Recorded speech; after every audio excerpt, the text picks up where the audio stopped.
talk about the highs and lows of college athletics, sports.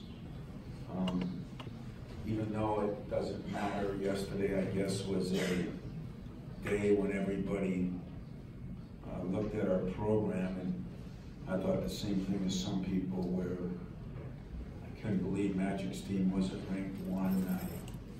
I did know we hadn't been ranked 1. I just figured somebody had been. And, so at 2 o'clock, I got the word that we were the first Michigan State program. We were ranked, I think, 2nd 4 times in the last 9 years, but to be ranked 1. And at 7 o'clock last night, I had the hardest part of my job. I had to sit down with Josh Langford and the doctors and find out that he has resurfaced the problem in his foot, and he will be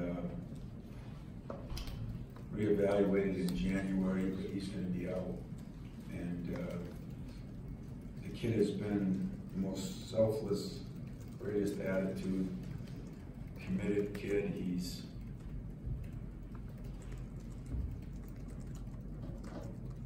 didn't miss a practice last year, didn't miss a trip. Setback has been for the last 2 seasons, and to be honest with you, it's one of those weird things that breaks my heart. Thank God he has strong beliefs, his faith, and while I know he's very, very, very disappointed, he still believes everything happens for a reason.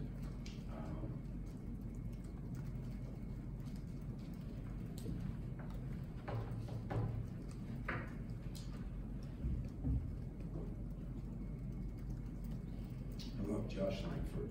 He's one of those guys that has given me everything on the court, off the court, in the classroom. Like almost nobody I've had. He's handled everything a lot better than I would have handled it. And now my job is to support him in every way I can, including the hours. Last night, don't have a ton of information. It's still in his ankle, and it's a little spot that just, I don't know if it's the stress of the first one that makes it react a little differently.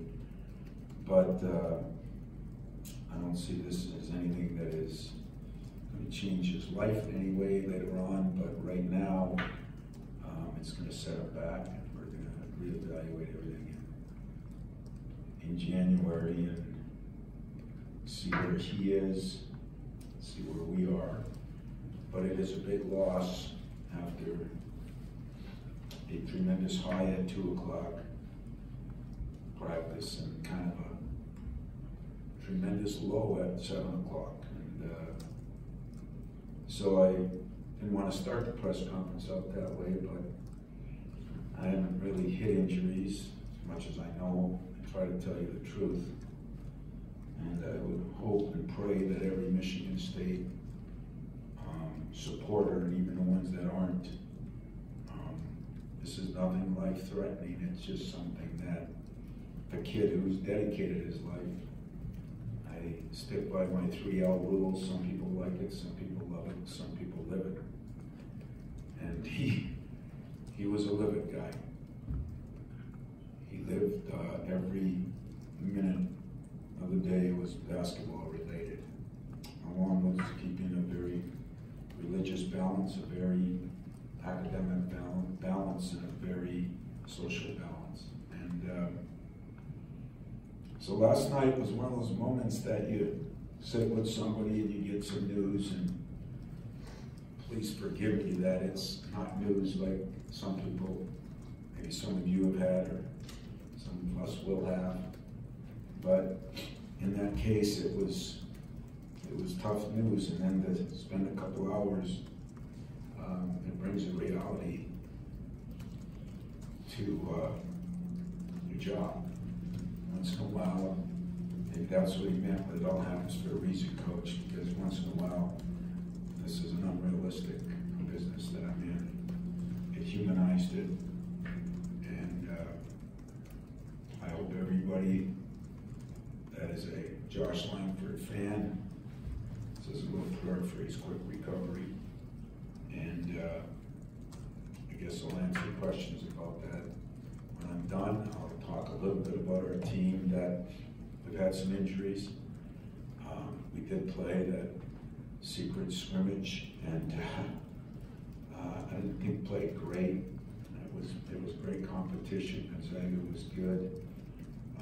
We went into it with Rocket Watts really probably not playing. He played a little bit. You heard his Achilles a little bit, just a strain, back practicing last night.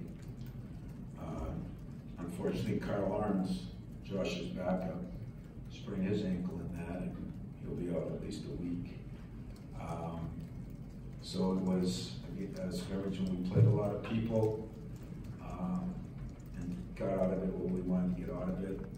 And I think they got out of it what they wanted to get out of it. So that was a good experience for us. And now it's, get ready.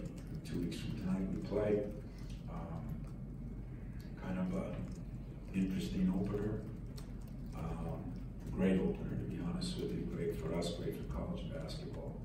And this weekend we have Midnight Madness on Friday, which I think they put a lot of work into, so I'm excited about that for our players and for our families and for our students and for our fans, since a lot of people don't get to see games. So, not to be the Debbie Downer, but any questions that I can answer, I'll answer best I can. So you've obviously dealt with foot injuries with a guy like Russell Bird and other guys throughout the past, and I'm just wondering the lessons of how delicate a foot can be for a basketball player getting back. And then last year, the fact that he played maybe 11 games, is on the fringe of maybe a redshirt for last year. Does that give you some flexibility if he wants to come back? If he's able to come back for part of this year and still needs another year or wants another year and things like that? Yeah, that's a good question. I mean, I just assumed, but assuming anything lately, and with the NCAA and everything, is not a good idea. I assumed last year, since he was so close, that you would get a redshirt year. As far as this year goes, those are questions we'll have to answer, and see what Josh wants to do. Whether it's time. I mean, Josh is on draft boards. I mean, it's what I want for Josh is what's best for Josh. This is one time the team, the program, he's given me more than 4 years worth of sacrificing. So we will be checking all those things out. I got to admit this morning that it's been a little bit of a blur. I guess kind of a surprise. And we just thought the thing was so he's done everything. We kept him out an extra month or two. He's done everything. That kid did everything. His weight changed not a gram. His body fat not a bit. He got stronger. He shot in a chair for 2 months. Make sure he didn't change his shot. This kid did it all, and it just wasn't meant to be for right now. So we'll be answering those questions as we talk to the NCAA, talk to Josh. I think his family's coming up this weekend. We're going to sit down, and a lot of unknowns on it. But when I say it happened last night, it happened last night. So that's where we got the official word.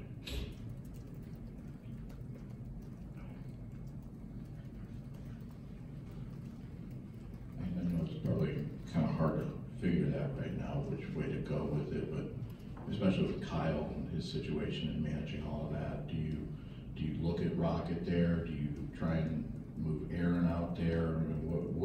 Or is it just too early to kind of tell that?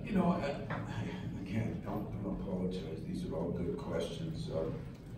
It's part of the things you don't sleep at night right now, because it was just 3 weeks ago we said, well, we have Cassius, Josh, and Aaron, very solid 3 guys, and then their backups were Foster, Gabe and Kyle, and then Rocket working into bunch of different positions, and now we're trying to figure out who would start and who would best come off the bench. And, you know, that's what the next week will be for. But, you know, right now we still have three very, very good players in Cassius, Aaron, and Xavier. And we still have some question marks in who will play the 4, Bingham, Kithier, Hall. And now we have a question mark about who will play the 2, whether it will be Rocket Watts, whether Kyle will be back in time, whether we move Aaron to the 2 and Gabe to the 3. Those positions are interchangeable for us. But I promise you I'll give you that answer as soon as I got it. There'll be nothing hidden with that. Tom, I think most of us know that what kind of guy Josh is like, that he'll tell you how he's going to handle it better than most of us. But how did his teammates react when they found out this was happening? You know, the sad thing is, whether you believe this or not, I put the media in front of his teammates, sort of. The timing of everything, there are a couple guys know, I called a couple guys, but they'll all find out at practice. The only reason I did that is, you know, Matt and Max and us, we just, I didn't want anything to get out and let people put their own spin on it. The problem is there's nothing bad about the spin, so I was just going to be honest with you.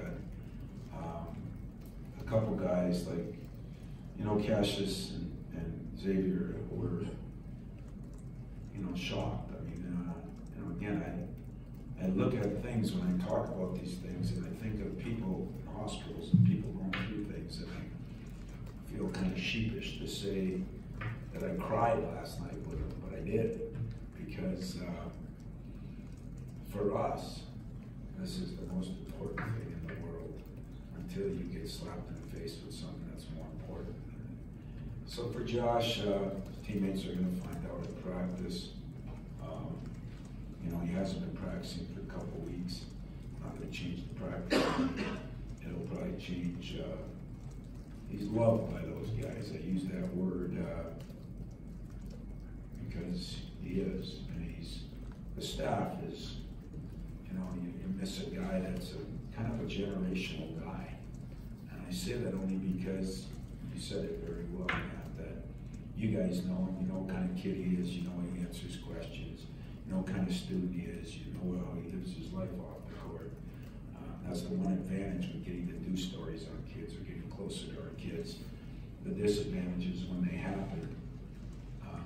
As he said to me today, he goes, I guess I'm human, I'm coach.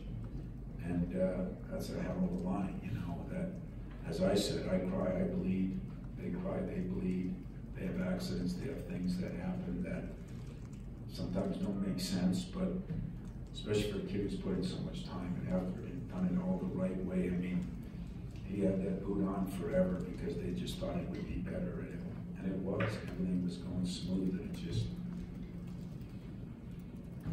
happened, so they'll find out today. You challenge your players to leave footprints, but to be the first program to start out at number 1, Tom, is a footprint really for you? Are you able to reflect on that, or is Josh overshadowing it right now?